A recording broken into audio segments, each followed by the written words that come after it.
Strzelanie papug jako zwierząt do towarzystwa zwykliśmy wywozić od Aleksandra Macedońskiego. To on ze swoich wypraw do Indii czy Afganistanu przywoził do starożytnego Rzymu papugi, które oswajano i miały one umilać swoim zachowaniem, swoimi umiejętnościami naśladowczymi życie możnych tego świata. Później miała nastąpić przerwa i dopiero po pierwszych wyprawach wielkich odkrywców Kolumba, Magellana na dworach europejskich pojawiały się papugi z Nowego Świata i te właśnie papugi przywykliśmy uważać jako te pierwsze po okresie rzymskim papugi trzymane jako zwierzęta do towarzystwa.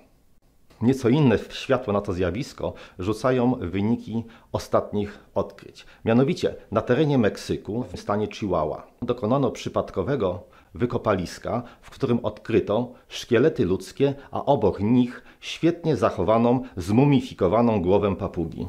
Znalezisko to liczy sobie ponad 2000 lat, a fakt, że papuga została zmumifikowana, pochowana w grobie razem z ludźmi, świadczy albo o tym, że było to zwierzę wykorzystywane do celów sakralnych, religijnych, albo też, co wydaje się bardzo prawdopodobne, było zwierzęciem, które trzymano w domu jako ptaka do towarzystwa. Miejsce znaleziska jest oddalone o ponad 400 km na północ od miejsc występowania tegoż gatunku. Fakt transportu na tak znaczną odległość przy ówczesnej infrastrukturze drogowej i bardzo niesprzyjającym górzystym terenie wskazuje, że istniał już wtedy handel papugami i równocześnie, że pozwolić sobie mogli na to zwierzę jedynie ludzie najbardziej majętni. Papuga należała do podgatunku, który dziś uznano już za wymarły, ale była to ara zielona, zwana Arum militaris. Jest to właśnie ta, która tutaj się siłą wprasza na plan papuziej telewizji. Ta tutaj to podgatunek boliwijski. Rozróżniamy 3 podgatunki związane z obszarami ich występowania. Papuga podgatunku boliwijskiego jest nieco mniejsza, ale za to jeśli chodzi o upierzenie, to jest ono, może jeszcze nie teraz, bo jest to bardzo młody ptak, bardziej barwne, bardziej kontrastowe i rzucające się w oczy niż nieco monotonne, występujące u innych podgatunków. Dominujący jest zielony kolor, tym niemniej jej ogon ma kasztanową, później jeszcze bardziej kontrastową barwę niż obecną, a upierzenie na tylnej części grzbietu ma jaskrawo-błękitną barwę. Oczywiście wyróżnikiem tych papug jest wspaniały, czerwony obszar powyżej dzioba, który nadaje temu ptakowi takiego swoistego, nieco demonicznego charakteru. Znalezisko liczy sobie przynajmniej 2000 lat. A to znacznie, bo o prawie 10 wieków przesuwa okres, od którego przyjmuje się, że papugi były trzymane jako zwierzęta domowe. Ach, ty. Nie jest pewne, i być może nigdy się tego nie dowiemy, czy było to zwierzę trzymane wyłącznie do towarzystwa, czy też może wiąże się to z jakimś aspektem życia religijnego.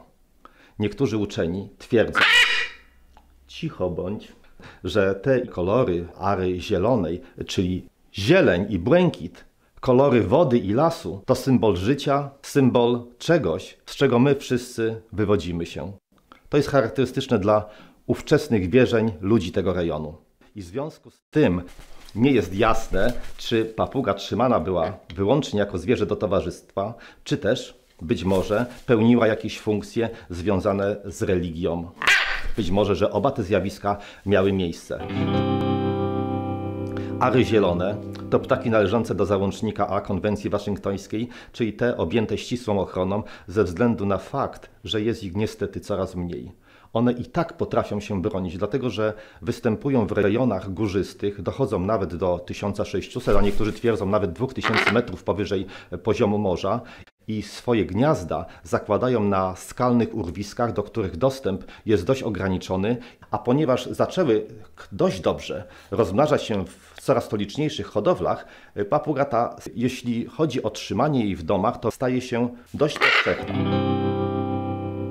Specyficzne warunki panujące w rejonach występowania tej papugi sprawiły, że wymaga ona nieco innych warunków w hodowli niż w przypadku pozostałych gatunków papug.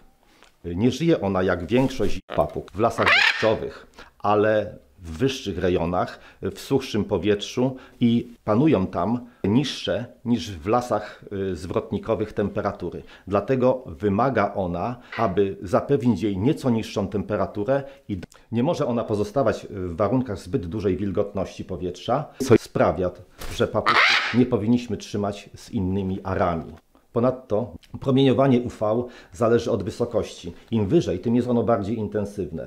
Papugi te przywykły przebywać na większych wysokościach, aniżeli my tutaj mieszkamy w Polsce. Dlatego, jeśli mamy taką papugę w domu, musimy promieniowanie słoneczne, szczególnie w okresie zimowym, uzupełniać promieniowaniem UV.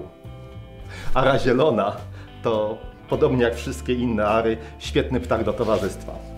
Ptak, który naprawdę bardzo zaprzyjaźnia się z ludźmi, a ponadto nie ma tak dużych skłonności, jak w przypadku innych gatunków papug, do dominowania, do starania się przejęcia kontroli nad swoimi opiekunami. Pod tym względem jest bardzo podobny do większości innych większych gatunków ar.